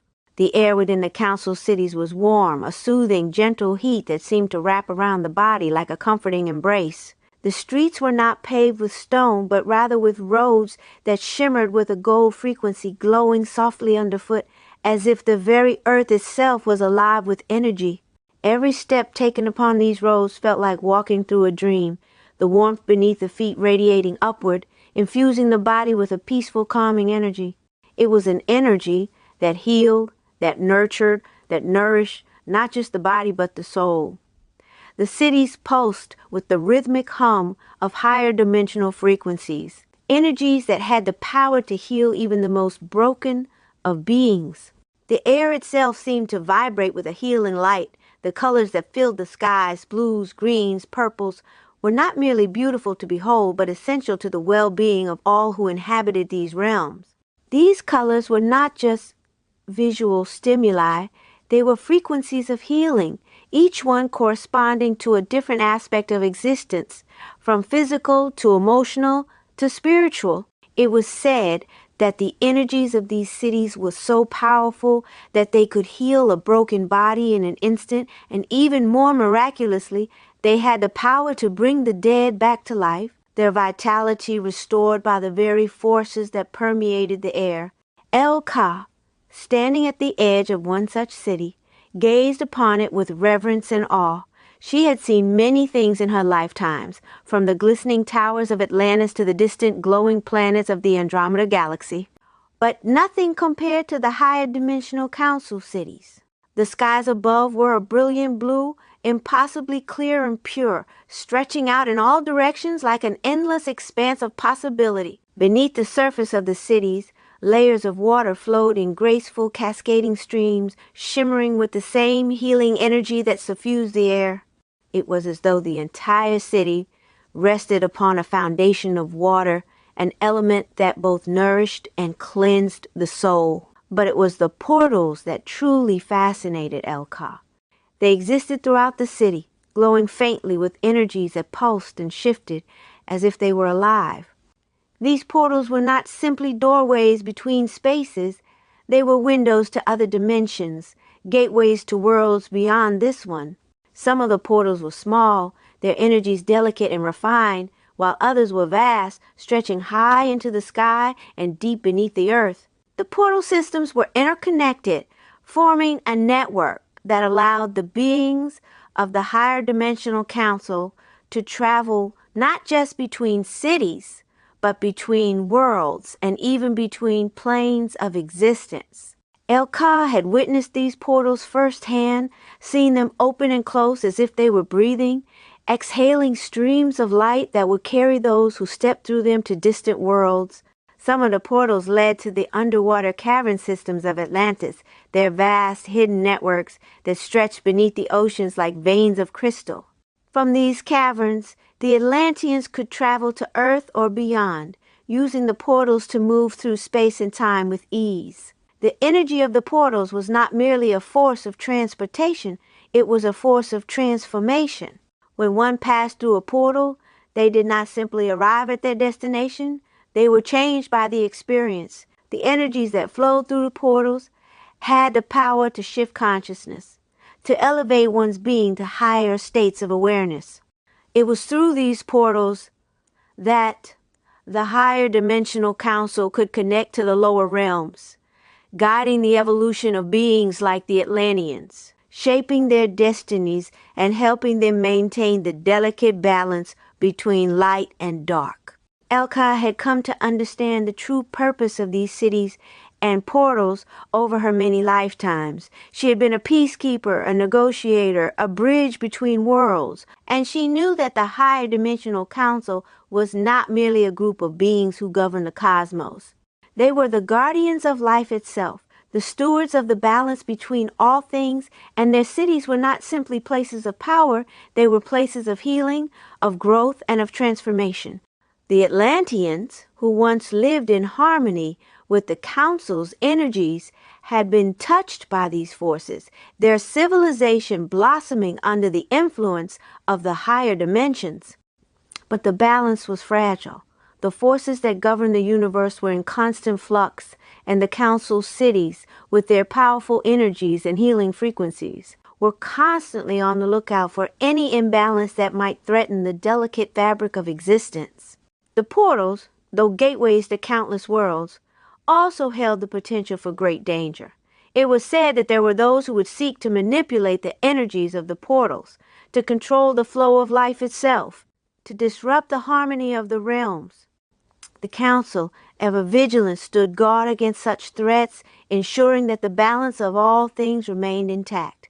And so, as Elka stood at the threshold of this higher dimensional city, gazing upon the shimmering crystalline structures and the vibrant healing energies that flowed through them, she knew that she was witnessing the heart of the universe, a place where life, death, and everything in between were in perfect harmony, a place where the very essence of existence was revered and protected. The cities of the higher dimensional council were not just places. They were the embodiment of the cosmic order, the eternal dance of creation and destruction that governed the flow of life across the universe. And it was here in these sacred cities that the future of all worlds would be decided. The sun hung low on the horizon, casting an ethereal glow across the landscape of Atlantis. Beneath its warm embrace, the surface portals of Atlantis stood like silent sentinels, each one a doorway to unimaginable realms, and all of them intricately inscribed with symbols of an ancient language known only to those who had mastered the secrets of the cosmos. These portals, scattered across the surface of the land, were not merely gateways, they were intricate systems, each composed of symbols drawn from the deepest recesses of time. Some symbols resembled the flowing lines of Egyptian hieroglyphs, others took the sharp angles of Sumerian glyphs, their meanings lost to the ages but still woven into the fabric of existence. Each symbol held the key to the interdimensional maps that guided travelers from one point to another across the earth, to the Atlantean outposts and colonies, or to far-flung planets that lay scattered across the galaxy. The portal systems were not mere technology. They were the heartbeat of Atlantis, the lifeblood that connected the ancient civilization to the vast, uncharted realms of the universe. The portals themselves came in many forms, round, circular, triangular, and square. Each one was surrounded by towering obelisks, their surfaces adorned with more of those sacred glyphs, glowing faintly with an otherworldly light. At their cores, crystalline energies pulsed, charging the portal systems with power. It was the crystalline energy that gave these portals life, transforming them from simple stone and metal to living, breathing conduits of interstellar travel. The air around them hummed with a gentle, vibrating resonance, a frequency that was felt deep in the bones, stirring the soul and inviting all who were worthy to step through. Within the shimmering glow of the portal, an Atlantean stood, his robes flowing like liquid silver. His name was Oryx, and his hands rested lightly upon the symbols carved into the surface of the stone. His eyes, a piercing shade of blue, glowed softly as he focused his mind on the task at hand. The symbols on the portal began to shift and rearrange themselves in response to his thoughts. The map of coordinates began to form, and the path to their destination became clear. The portal flickered, its crystalline power charging to life. Oryx could feel the energy flowing through him, drawing him deeper into the consciousness of the portal. He could see it beyond the veil of reality, a world of infinite possibilities. Oryx whispered a prayer under his breath as he traced his fingers along the ancient symbols. The air around him shimmered, and in a heartbeat the portal flared to life, the surface of the stone rippling like the surface of a pond, disturbed by a single drop of water. He stepped forward, the world around him folding in upon itself, bending and warping in response to the energies of the portal. With a final step, he was through, vanishing into the swirling vortex of light. Elsewhere on the distant islands of Atlantis, colonies thrived in harmony with the land. The islands, once small and scattered across the vast ocean, were now flourishing hubs of culture, technology, and peace. The people of Atlantis lived in harmony with nature, their cities constructed with care, blending seamlessly into the landscape. Towering crystal structures reflected the sunlight, casting rainbows across the lush forests and pristine beaches that surrounded them. There was no sign of pollution, no mark of war or violence, only the gentle hum of life, peaceful and pure. At the heart of these colonies were the spaceports. These magnificent structures were gateways not just to other places on Earth, but to the stars themselves. Hovercrafts and ships, sleek and gleaming, moved with graceful ease, landing and taking off as if they were guided by the very stars themselves. The people of Atlantis, unburdened by the strife that had plagued other civilizations, moved freely between their islands and the stars. Their technology advanced beyond the grasp of those who had not yet learned the ways of peace. There were no wars, no taxes, no hunger. No one lived in fear of the future, for there was no cause for fear. Everyone lived together in freedom, their lives intertwined with the rhythms of the earth, the stars, and the realms beyond. The Atlanteans had found a balance between technology and nature, between the physical and the spiritual, and they lived in a world where suffering was unknown. Disease and pain were things of the past, eradicated by the advanced knowledge and healing technologies that had been passed down through the ages. In the cold, distant reaches of Antarctica, the Atlantean outposts stood as monuments to the resilience of their people. The green, crystalline structures of the outposts glowed softly in the eternal twilight of the frozen landscape. Beneath the ice, hidden caverns stretched for miles, their walls shimmering with the same crystalline energy that powered the surface portals. The inhabitants of these outposts, some 15 million strong, lived within these ancient sanctuaries, their civilization preserved within the crystal halls of the subterranean cities. They had withstood the passing of millennia, the ravages of time, and even the deadly attack of the Dracoplasma weapons that had once threatened their existence. The outposts in Antarctica were more than just shelters. They were the last remnants of a civilization that had reached heights of understanding and power that few could even imagine. Within the heart of these outposts lay incredible technologies, neural link chairs that could interface with the mind, stasis pods that preserve life in perfect harmony, and supercomputers capable of processing information beyond the comprehension of any modern mind. Crystalline discs, containing the histories of countless worlds, were stored within the vaults, each one a testament to the advanced knowledge that had been accumulated over eons. These technologies were not merely tools, they were extensions of the Atlanteans themselves.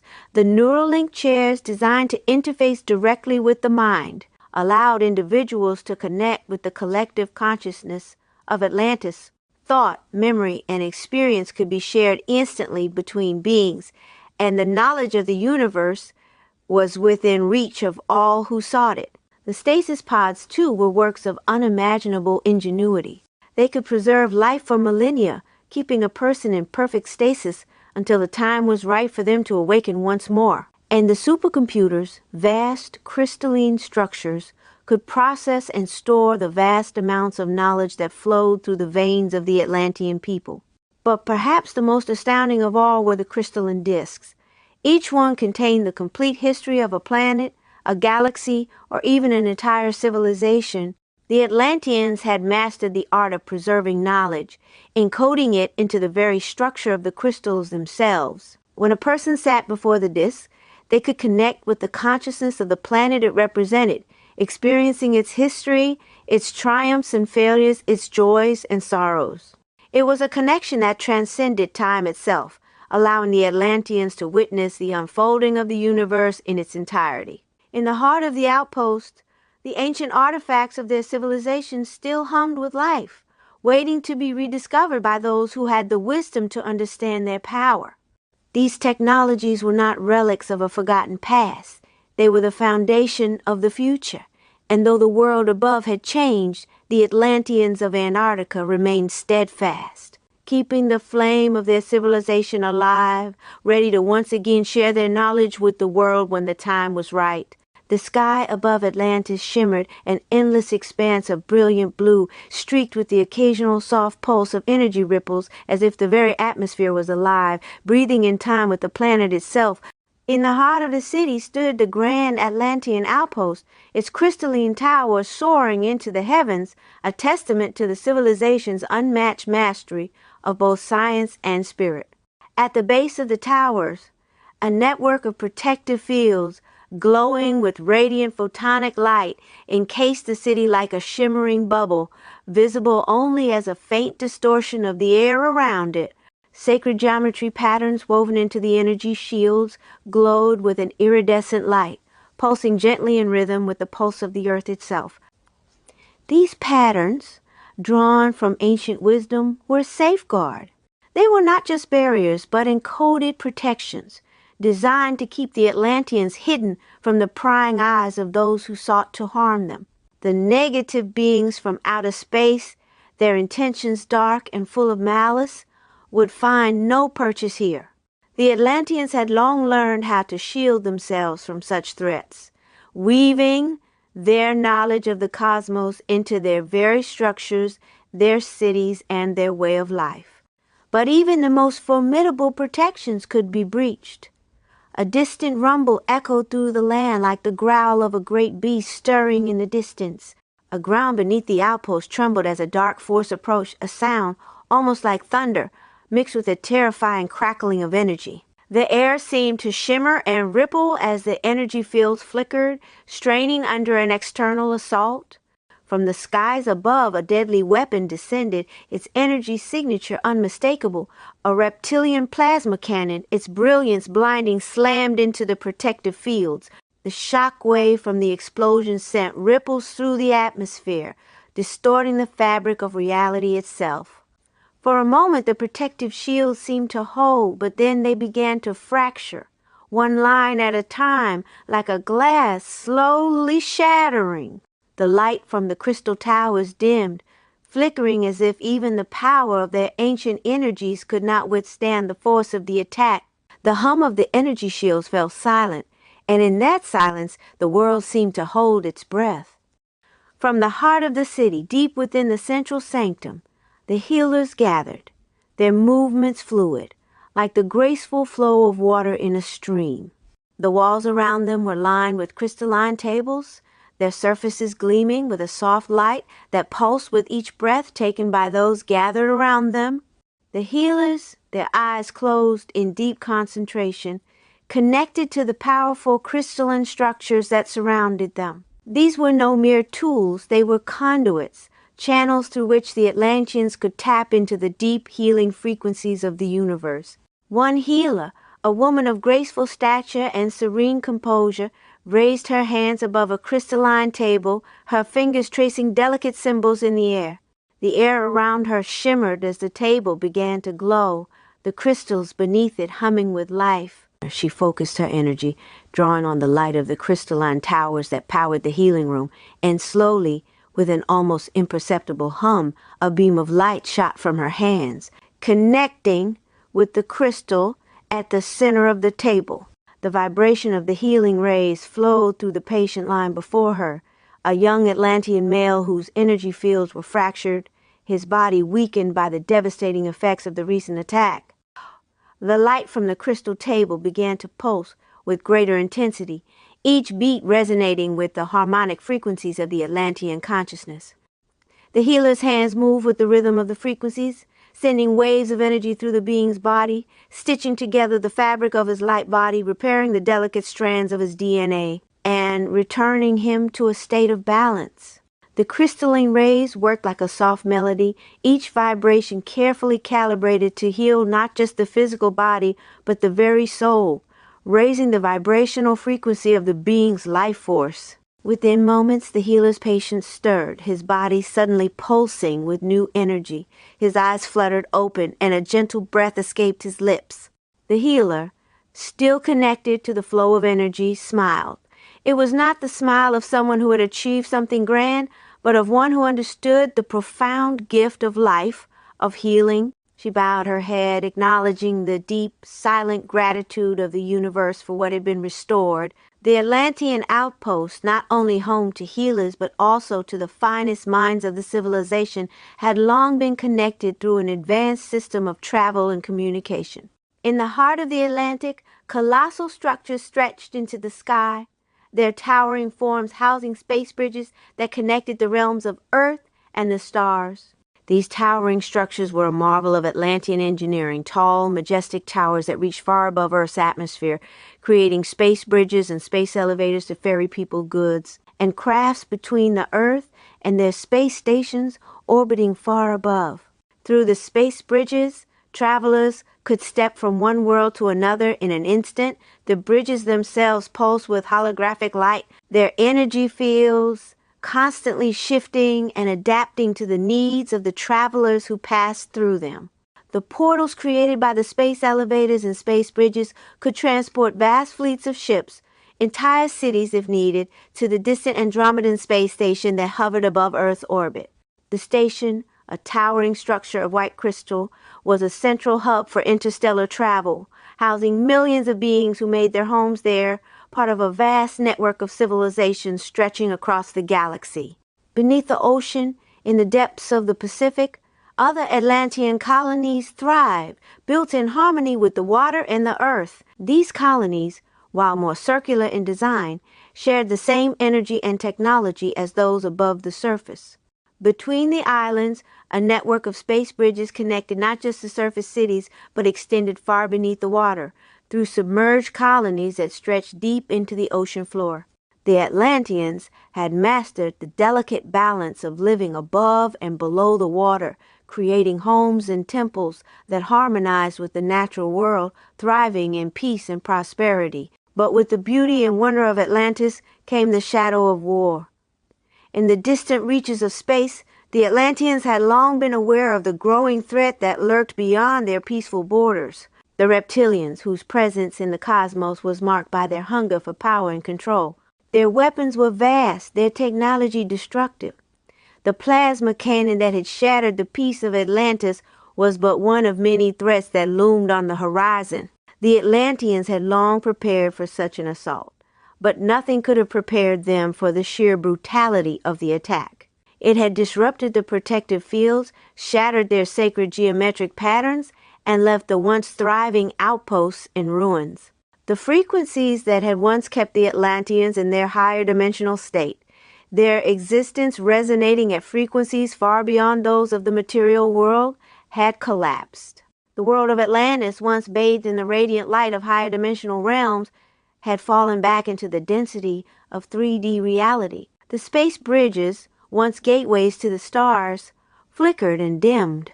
The space elevators, which had once carried people between the heavens and earth, struggled to function. The great Atlantean space station, the jewel of the Andromedan Alliance, stood silent in the void as its inhabitants were forced to contend with the chaos unleashed upon the earth below.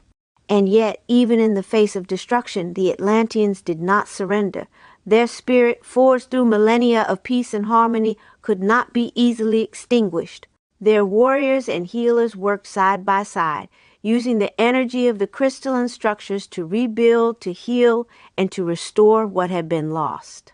The battle was far from over, and the story of Atlantis was not finished. In the depths of the ruins, the sound of hammers striking crystal echoed through the air, a promise that the Atlanteans would rise again. The great city would not be defeated, for it was not just built of stone and crystal. It was built from the spirit of its people, the endless desire to explore the stars and to heal, to protect, and to evolve. They would endure, for their legacy was written not just in the walls of their cities, but in the very fabric of the universe itself. The ancient city of Atlantis lay in a state of mourning. The once great crystalline towers, now shattered ruins, their shimmering surfaces dulled by the relentless force of the invading Draco. The ground trembled beneath the weight of the world's despair as the final moments of the once thriving civilization unfolded. Far above the cities, the remnants of the grand space bridges that once spanned across the heavens lay broken, their once gleaming surfaces now dark and lifeless. The Atlantean people, caught in the devastating aftermath of war, watched helplessly as their world crumbled piece by piece. The great crystalline towers, the heart of Atlantis' power and knowledge, had been shattered by the Draco's ruthless attack. With the cities burning and the skies blackened, the surviving Atlanteans were left with no choice but to take what they could and escape the wrath of their enemies. In the darkest corners of the city, those who still held hope moved with purpose. The remaining crystalline towers, those that had not yet been destroyed, were either hidden beneath the ocean depths or transported deep into the earth. They were to be preserved, kept safe from the Draco, who sought to harness their immense power for destruction. El-Ka, standing atop a ledge overlooking the ruins of Atlantis, could feel the weight of history pressing against her. Her heart was heavy with sorrow as she watched the destruction unfold. Her vision extended far beyond the present moment, reaching into the distant past, where she saw the Atlanteans desperately attempting to shield their most precious secrets. Their advanced technology, their healing crystals, their knowledge of the stars, they could not let it fall into the hands of their enemies. "Take it to the depths," El-Ka whispered to the memories of those long past. "Save it from the chaos." And so, the last of the great crystalline towers were taken one by one into the depths of the ocean, or sent deep into the bowels of the earth. The knowledge contained within those structures, the technology capable of transforming the very fabric of reality, would remain hidden for millennia, waiting for the right time to emerge once again. The destruction was not limited to the crystalline towers alone. The space bridges and space elevators that had once connected Atlantis to the stars were obliterated. The majestic towers that stretched far beyond the Earth's atmosphere, their gleaming surfaces a beacon to the heavens, now lay in ruins.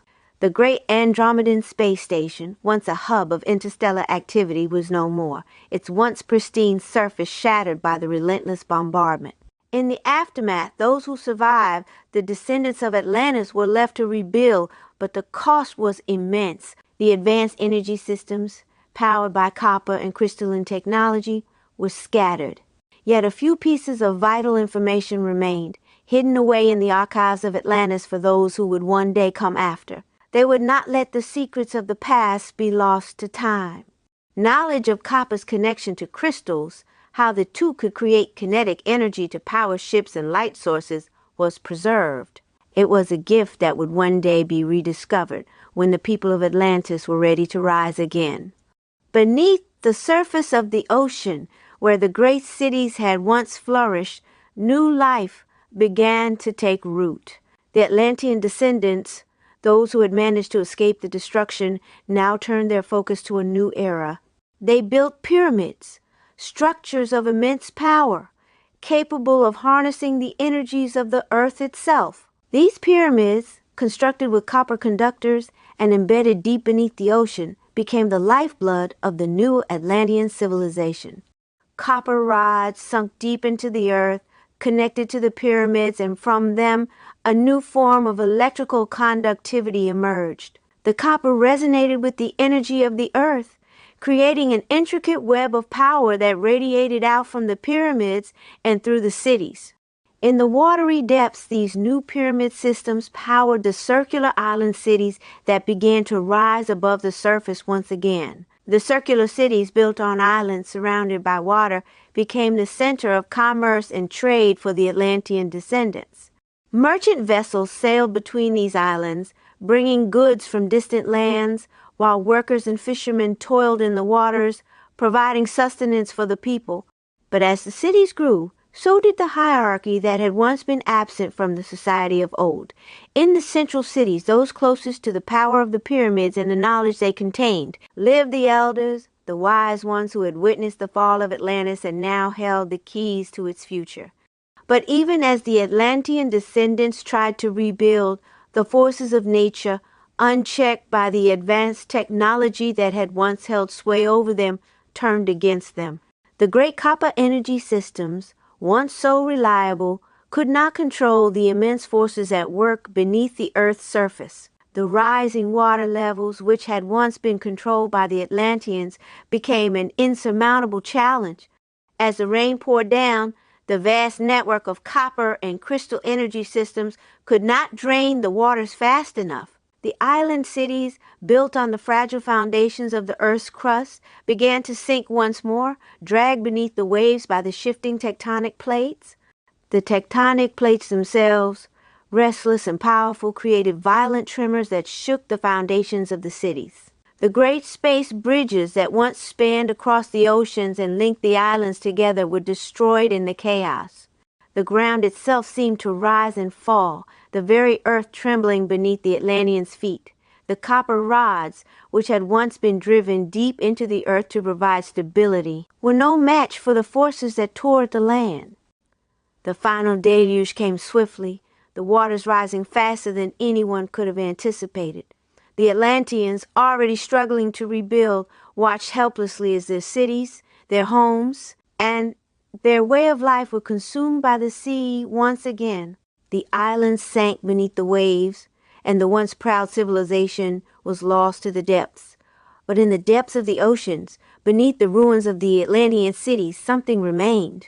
The knowledge of their ancestors, hidden away for safekeeping, lay preserved in the crystalline structures that had been buried deep beneath the ocean floor. The pyramids, the copper energy systems, the knowledge of the stars, though lost to the surface world, it would not be forgotten. And one day, when the time was right, the descendants of Atlantis would rise again, carrying with them the secrets of the past, ready to reclaim their place among the stars. The year was 9564 BC, and the island of Poseidon, once a gleaming jewel of Atlantean civilization, was sinking into the sea. The once proud city of crystalline towers, the pulse of a vast empire, was now lost beneath the waves, its structures crumbling like forgotten memories. The ocean roared with the weight of 1,000 storms, drowning the city in a final relentless embrace. Elka stood at the edge of the shore, her eyes fixed on the horizon where the once thriving metropolis of Poseidon was disappearing into the depths. The sky, dark and heavy with the foreboding weight of impending destruction, mirrored the tumult in her heart. The Atlantean Empire, once the pinnacle of technology and wisdom, was unraveling before her eyes. The ancient race, the creators of wonders beyond comprehension, was no more. I remember this place, Elka whispered to the wind. Her voice was steady, but the grief in her words was palpable. She had witnessed the fall of Atlantis, not once, but in countless lifetimes. Each time it was the same. The explosion of crystalline technology, the bombardment from otherworldly forces, the drowning of the land beneath the waves. She closed her eyes, and for a moment the world around her faded. She could still see it, Poseidon's island, a thriving hub of knowledge and power, alive with the hum of energy coursing through the crystalline towers. It was a time before the final assault, when the Atlanteans had unlocked the secrets of the universe. They had crafted technology that bridged the stars, built ships that sailed through the cosmos, and tapped into the very fabric of reality. But their ambition had outgrown their wisdom, and now the consequences were laid bare. The Atlanteans had turned their crystalline technologies into weapons, crystalline bombs, capable of annihilating entire worlds. They had become too powerful, too reckless, and in their arrogance, they had invited the wrath of the cosmos upon themselves. Why did we build those bombs? Elka whispered, the question lost in the wind. She could never answer it, just as she could never understand why the Atlanteans had pushed so far beyond the boundaries of reason. They had reached for the stars, and in doing so had destroyed the very world they had sought to protect. Years later, Elka stood once more in the icy expanse of Antarctica, cataloging the ancient technologies that had been left behind. The outpost, buried deep within the frozen wilderness, had withstood the passage of time. The relentless ice age had come and gone, but the structures sturdily built remained untouched. Some were buried beneath the ice, hidden from the world, while others stood on the surface, their green walls covered in strange carvings that no one could fully comprehend. Elka had come to Antarctica to catalog the knowledge left behind by the Atlanteans. She had been sent by the Mars Planetary Corporation, a shadowy organization with interests that spanned the farthest reaches of space. Their mission was clear: recover the ancient technology, preserve it, and ensure it was never lost again. As she moved through the icy caverns of the outpost, Elka felt the weight of the past pressing against her. She had been here before in another lifetime, and she knew the significance of what she was witnessing. The Atlanteans had left behind their greatest achievements here in the frozen heart of the earth. Crystalline chambers, hyperchairs, and planetary disks, each one a key to understanding the mysteries of the universe. The hyperchairs were the most intriguing. Elka had spent hours studying them, marveling at their design. When she sat in one, the chair would connect her mind to the fabric of the universe, opening her senses to the timelines of the future, the possibility of time travel, and the ability to open portals to other worlds. It was as if the chair itself could bend reality, connecting the mind to the infinite reaches of space and time. But there was more. The walls of the outpost were covered in intricate carvings, depictions of celestial bodies, symbols of knowledge, and strange glyphs that hinted at the Atlanteans' mastery over both science and spirituality. The planetary disk, a gleaming artifact, contained all the information about the planets, the location of the secret knowledge vaults, and the genetic vaults, the treasures of knowledge that the Atlanteans had hidden away, fearing they would fall into the wrong hands. The technology, the knowledge was all there, waiting to be rediscovered. And yet, Elka knew that it came at a cost. The Atlanteans had paid the ultimate price for their advances. Their ambition had led to their destruction, and now their legacy was scattered across the earth, hidden away in remote places like Antarctica, waiting for those who could understand and wield its power. Elka's thoughts shifted to the past, to the final days of Atlantis. She recalled the stories she had heard of the bombardment that had brought the city to its knees.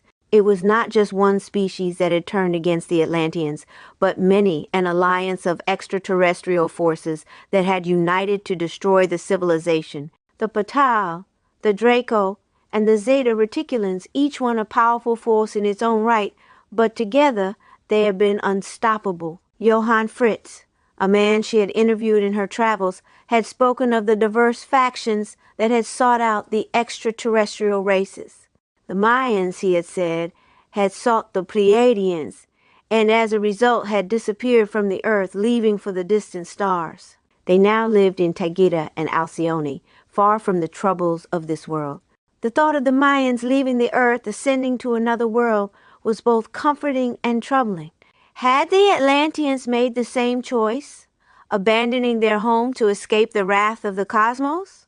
Or had they simply been overwhelmed, consumed by their own creations?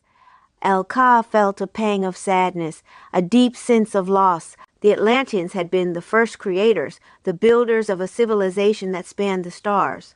But their legacy was now a fractured memory, scattered across the earth and the heavens. The technology they had left behind could either be a blessing or a curse, depending on who found it and how it was used. She turned away from the icy caverns of Antarctica, her mind heavy with the weight of what she had uncovered. The past was gone, but its echoes remained. The Atlanteans had built a legacy that would endure for millennia, and it was now up to those who came after to decide how that legacy would be carried forward. Would they repeat the mistakes of the past, or would they rise above them? The answer, El Kanu, lay in the choices yet to be made. The story of Atlantis was far from over. In the distant mists of time, when the earth was young and the heavens pulsed with celestial forces, a land known as Lemuria rose in splendor above the vast oceans. This was no ordinary land, but a cradle of unimaginable beauty and mystery, where mountains kissed the skies and valleys overflowed with verdant life. The Lemurians, tall and radiant beings, towered at 7 to 8 feet in height. Their golden-hued skin shimmered in the sun, and their luminous eyes held the wisdom of ages untold. Though humanoid in form, the Lemurians were of star-born origin, their lineage a harmonious blend of Sirius, Alpha Centauri, and other far-flung stars. Their existence was a testament to the cosmos, their civilization pulsating with energy that transcended dimensions. In their natural state, they existed in the fifth density, a realm of heightened awareness and spiritual oneness, but could traverse effortlessly into the third dimension to commune with the earth and its burgeoning life. For over 4 million years, Lemuria thrived. Its land stretched across what is now the Pacific Ocean, encompassing regions that would one day become Hawaii, the Easter Islands, and Australia, extending as far as Madagascar and the western shores of North America.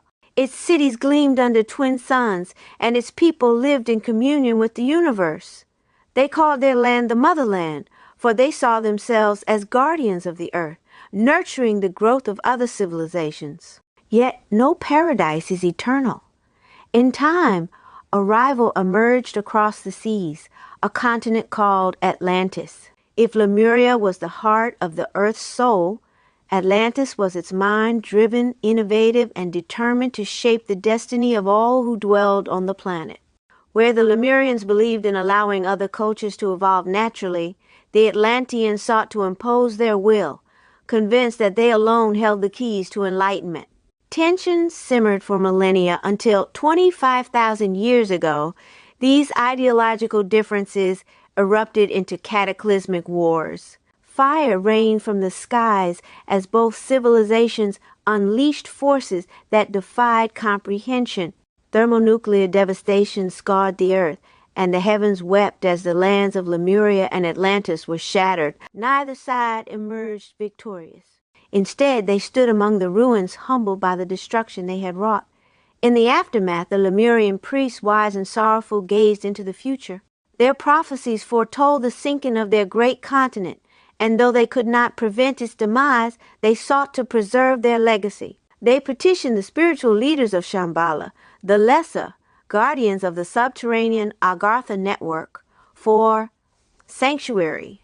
Permission was granted, but on one condition: the Lemurians had to demonstrate they had learned the lessons of war and embraced the path of peace. Before the Galactic Confederation and other cosmic councils, they swore to uphold these ideals.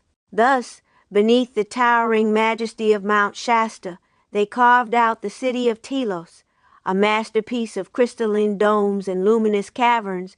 Telos became a sanctuary for 25,000 souls, a fraction of the population that once thrived on Lemuria. Its name, meaning communication with spirit, reflected the Lemurians' commitment to unity and enlightenment. They preserved their culture, their records, and their temples within Telos, vowing to maintain the earth's spiritual balance until surface dwellers could rise to the same consciousness. As the years passed, Lemuria's land succumbed to the waves, vanishing beneath the ocean's embrace. Atlantis, too, met its doom centuries later as its hubris led to further calamities. The earth itself seemed to mourn, requiring 2 millennia to heal from the devastation. Whole species of plants and animals were lost, and the world was reshaped by the violence of the past.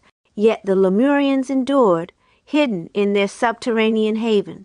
Their council of light, led by 12 ascended masters and a high priest, guided them in their mission. These elders, 6 women and 6 men, preserved the wisdom of their ancestors, ensuring that the flame of Lemuria's spirit never faltered. Far across the stars, the echoes of Lemuria's tale reached the ears of other civilizations. The Lyrans, who had once fled their war-ravaged homeworld to seek refuge among the Pleiadians, also heard of this saga. Divisions within their own people had led some to settle in distant colonies, including Atlantis and Lemuria. These exile factions brought their conflicts with them, ultimately drawing the attention of the Draco, ancient adversaries who had pursued the Lyrans across the galaxy. As the centuries turned, fragments of Lemuria's legacy surfaced in whispers and visions. Some spoke of golden cities like Taui, said to gleam in the sands of the Gobi Desert. Others claimed that the descendants of Lemuria walked among the peoples of the Americas, their heritage reflected in the wisdom of indigenous tribes. Relics of their civilization were found scattered across the globe, the enigmatic statues of Easter Island, the mysteries of Inca engineering, and the timeless beauty of Tibet's sacred sites. Even today, the name Lemuria resonates as a beacon of hope and mystery. Beneath the stillness of Mount Shasta, the Lemurians await their mission unfulfilled but steadfast. They are guardians of a forgotten age, keepers of an ancient promise, and a reminder that the heart of the earth beats with the dreams of its children. Beneath the crystalline sky of Lyra, where Vega burned bright as a watchful sentinel, a civilization was born, a race of beings who called themselves the Lyrans. Their world shimmered in hues of silver and gold, its cities sprawling amidst the embrace of endless starlit plains. Towers of glass and metal reach for the heavens, their spires humming with psionic energies that pulse like the heartbeat of their people. This was the cradle of humanity's distant origin, a place of extraordinary beauty and ingenuity. The Lyrans were a proud and diverse people, their forms shaped by the celestial forces of their homeland. Among them were the famed cat-like beings, their leonine features both regal and fierce, descendants of ancient predators who once roamed the dense forests of Lyra. They were beings of grace and strength, their golden eyes gleaming with the wisdom of countless millennia. Yet they were not alone. Hybrid variations, the result of unions with other races, walked among them, Draco offspring with scaled skin and piercing gazes, their presence a source of both wonder and tension. The story of Lyra was one of triumph and tragedy, of enlightenment and conflict. In the annals of their history, the Lyrans spoke of the day the Draco arrived, a fleet of dark and foreboding ships that emerged from the void like specters. Desperation had driven the Draco to Lyra, their stores of food depleted after a long and arduous journey. They sought only sustenance, their emissaries pleading for aid, but the Lyrans misunderstood. Perhaps it was fear of the unknown or the pride that coursed through their veins. Weapons were fired, and the Draco ship was destroyed, its remnants scattered across the stars. Unbeknownst to the Lyrans, a single distress signal reached the Draco homeworld, carrying the tale of betrayal. Thus began a war that spanned millennia, a feud etched into the very fabric of the galaxy. Amid the devastation of the war, a fissure formed within Lyran society. One faction, weary of the endless bloodshed, sought peace with the Draco, even at the cost of their sovereignty. They capitulated, choosing survival over defiance. The others, staunch in their refusal to bow, turned to the Pleiadians for asylum. These celestial allies offered sanctuary on the verdant world of Taygeta. Under one condition, the Lyrans must renounce their dreams of vengeance and speak no more of war. For a time, the exiles honored this pact, yet the bitterness of their defeat festered, and whispers of rebellion echoed in the corridors of their new home. The Pleiadians, unwilling to host warmongers, cast them out. It was then that the displaced Lyrans set their sights on a distant system, our solar system. 3 colonies were established. Atlantis rose in the azure waters of the Atlantic, a beacon of knowledge and innovation. Lemuria sprawled across the vast Pacific, its people living in harmony with the natural world. The 3rd colony, hidden on Enceladus, Saturn's icy moon, became a bastion for those who sought to preserve the purity of their genetic line. Here, in secret, the USS Arcorp began its work, a desperate attempt to recover the Lyrans' lost essence. The colonies thrived, each distinct in its ethos. Atlantis, with its towering citadels and intricate networks of trade, became a hub of interaction with the planet's early inhabitants. Knowledge of agriculture, metallurgy, and governance flowed freely, shaping nascent civilizations. Lemuria, in contrast, chose isolation, retreating into the embrace of their sacred lands. They sought enlightenment not through conquest, but through introspection, their psionic abilities deepening their connection to the earth. Yet the shadows of Lyra followed them. The Draco, bound by their blood feud, tracked their ancient enemies to earth. A Draco prince, his form encased in black scales that shimmered like obsidian, stood before the Galactic Federation. His voice was a low, menacing growl as he declared, "Either you allow us to exact our vengeance, or we will destroy this planet and all who dwell upon it." The Federation deliberated, unwilling to see Earth and its fledgling civilizations perish. Their decision was ruthless.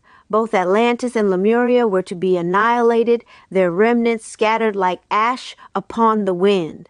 The destruction was swift. Atlantis sank beneath the waves, its gleaming spires swallowed by the ocean's embrace. Lemuria was shattered, its lands consumed by fire and water. Only Enceladus remained, its icy fortress untouched by the chaos below. In the centuries that followed, whispers of the Lyrans endured. Stories spread of figures emerging from the seas, their voices filled with ancient wisdom. They were teachers, guiding humanity toward the light of civilization.